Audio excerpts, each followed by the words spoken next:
ते भाषण करत असताना नाहीतर निवेदन करत असताना काय म्हणतात की सगळ्यांनी शांतता ठेवली पाहिजे,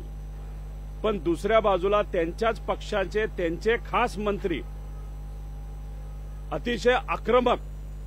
आणि वातावरण बिघडेल अशी भाषणं त्या ठिकाणी करतात, नाहीतर वक्तव्य करतात, मीडियामध्ये जाऊन ते बोलतात. शिंदे साहेबांच्या पक्षाची लोक असू द्या, भाजपच्या पक्षाची असू द्या, म्हणजे जो तात्या विंचू सारखाचा तो प्रकार झाला की म्हणजे हे जे नेते छोटे जे वातावरण गरम करतायत ते फक्त बाहुली आहे, पण त्या बाहुलीच्या मुखातून बोलणारं कोणतरी दुसरंच आहे सत्तेतलं असं आपलं तिथं म्हणावं लागेल. म्हणजे आज या महाराष्ट्रामध्ये आमचे शेतकरी अडचणीत आहेत, कष्टकरी अडचणीत आहेत, युवा अडचणीत आहेत, बेरोजगारी मोठ्या प्रमाणात वाढते, लोकांना हाताला काम पोटाला अन्न नाही, आत्महत्या मोठ्या प्रमाणात शिक्षकांपासून विद्यार्थ्यांच्या त्याच्याचबरोबर युवांपासून शेतकऱ्यांच्या वाढत चाललेल्या आहेत.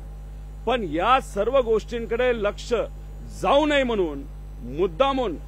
औरंगजेबचा विषय त्या ठिकाणी काढला जातो. माझं एकच मत आहे की ज्या ज्या मागण्या सामान्य लोकांनी केल्यात, शेतकऱ्यांनी केल्यात, कष्टकरी युवांनी केलेल्या आहेत, आम्ही सामान्य लोकांच्या बाजूने ज्या मागण्या इथं अधिवेशनामध्ये केलेल्या आहेत त्या सर्व मागण्या जर तुम्ही पूर्ण करणार असाल आणि लगेचच्या लगेच पूर्ण करणार असाल तर कुठलीही कबर असू द्या ती काढायला आम्ही सुद्धा त्या ठिकाणी पाठिंबा देऊ. पण सामान्य लोकांचे विषय जर सुटत असतील तर, पण या विषयाकडे तुम्ही लक्ष न देता फक्त कुठेतरी तुमच्या विरोधात एक वातावरण सामान्य लोकांमध्ये होत आहे, शेतकरी आंदोलन करत आहेत म्हणून फक्त वातावरण आणि लक्ष विकेंद्रीकरण करण्यासाठी जर तुम्ही औरंगजेबचा मुद्दा तिथं बाहेर काढत असाल तर खरंच हे दुर्दैवी गोष्ट आहे. आणि दुसऱ्या बाजूला हे सोलापूरकर, कोरटकर, कोश्यारी ही जी चिल्लीपिल्ली आहेत ते तुम्ही मुद्दामून पाळलेली लोक आहेत. काहीतरी वक्तव्य हे लोक करतात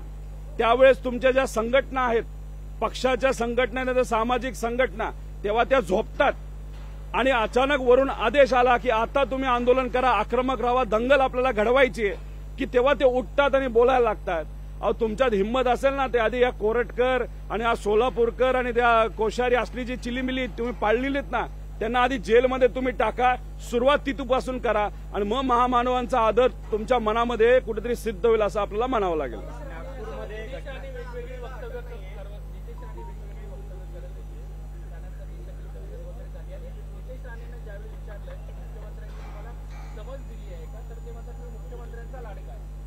मी नितेश भाऊंना विनंती करतो, महाराष्ट्राच्या वतीने विनंती करतो,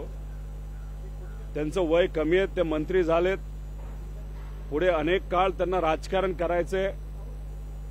तुम्ही नेत्याला खुश करण्याच्या नादामध्ये महाराष्ट्राचं